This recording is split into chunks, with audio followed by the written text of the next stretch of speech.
Hi, I'm Indy Rishi, and I'm interviewing with The Love Story. And my ultimate idea of a love story is one where you hear music wherever you go, where music follows the love, and where each moment is a breath in and a breath out. And within those moments, you find infinity.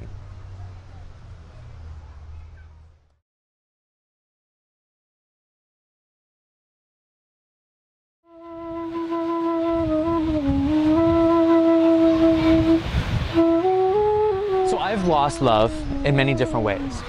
I've loved and made the mistakes myself, and I've also been a participant in other people's mistakes. And it really prohibited me from really loving the way I really want to love. And all that boils down to is it boils down to not being balanced.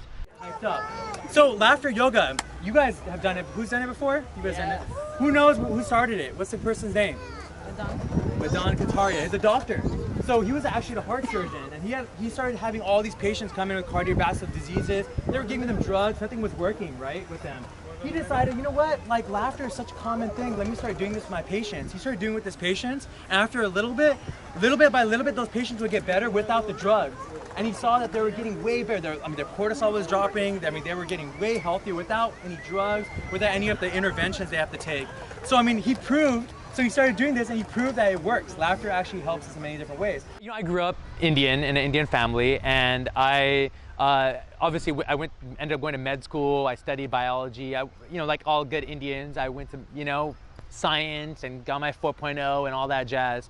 And I'd never fulfilled my creative side. So that's where darkness starts to set in. And I was such a good player. Like I would have like 4 or 5 girls, and I'd be weaving stories between them, and I would be dating 4 or 5 girls, and all of them would feel incredibly special, but it was not cool. It was so dark, it was so bad, because I was getting myself in such bad predicaments, because later on it ended up coming back in my face, and I made them feel really bad when they found out too, which wasn't good. It's really hard to be mad at somebody when they're laughing. It's hard to kill somebody if they're laughing. It's hard to be upset at somebody for too long. In fact, you're gonna be like, I did this one time when I was in Saudi Arabia, and I started laughing. There was these guards coming up to me, and I have a flute, and they were like, what the hell is up with that? They came up to me, I'm like, I just started laughing. And they had to ask me why I was laughing.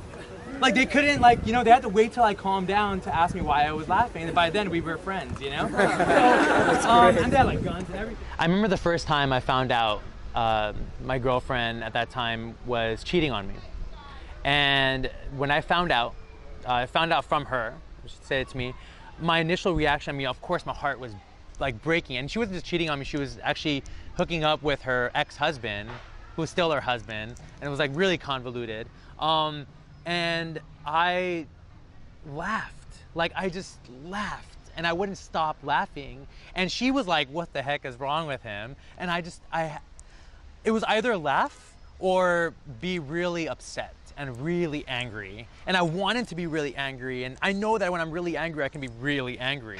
So I was like, I need to just go the laughter route, and I just kept laughing. And it was almost maniacal, but it was better than being angry. So what we're gonna do, this is called a cup laughter, right?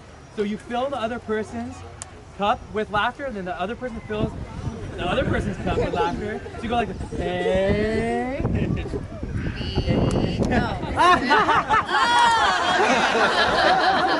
Go ahead, guys.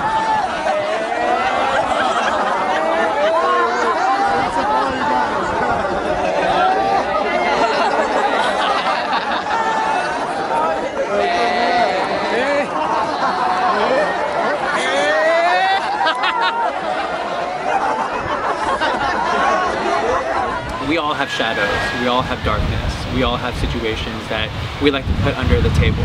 But that creativity was what was making it possible. That darkness, the urge to be, not just to be loved, but to see how far I could go. How far, how much could I, how conniving and manipulative can I be? And it took me getting connected to being creative. I don't have to play those games in real life. I can tell stories, and I can make those games up, and I can perform them and make people happy and feel cool, but not hurt anybody in the process. So that's a really awesome way to shift darkness into light. I was in New York. I would often go to all kinds of random events throughout New York, and I would find random stuff online, and I stumbled across an ad with a chiropractor, Dr. Alex Einhorn, and he was doing a laughter yoga weekly one out of his office in Manhattan. So I was like, oh, let me go check this out. I go in, there's like all these people in there, and there's like this old woman, and like I'm like, what is going on? This is really weird.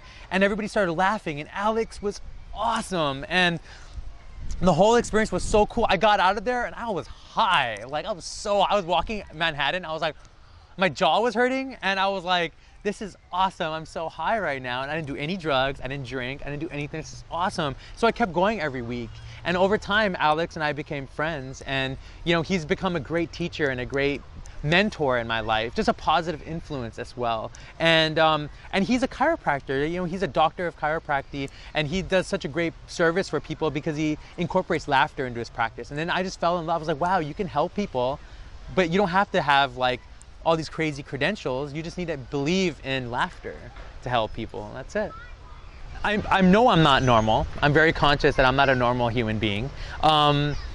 But I do know that I have my heart is really big, and my mindfulness is very big, and it's allowed me to be a great lover, but at the same time, it's also what makes me such a great connector and a great mediator.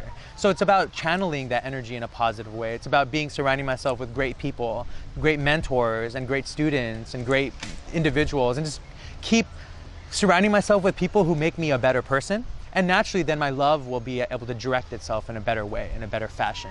An extension of me is how I love others and I love myself. And my love stories are what make me that way. Without my love stories, I would have no stories to feel within myself.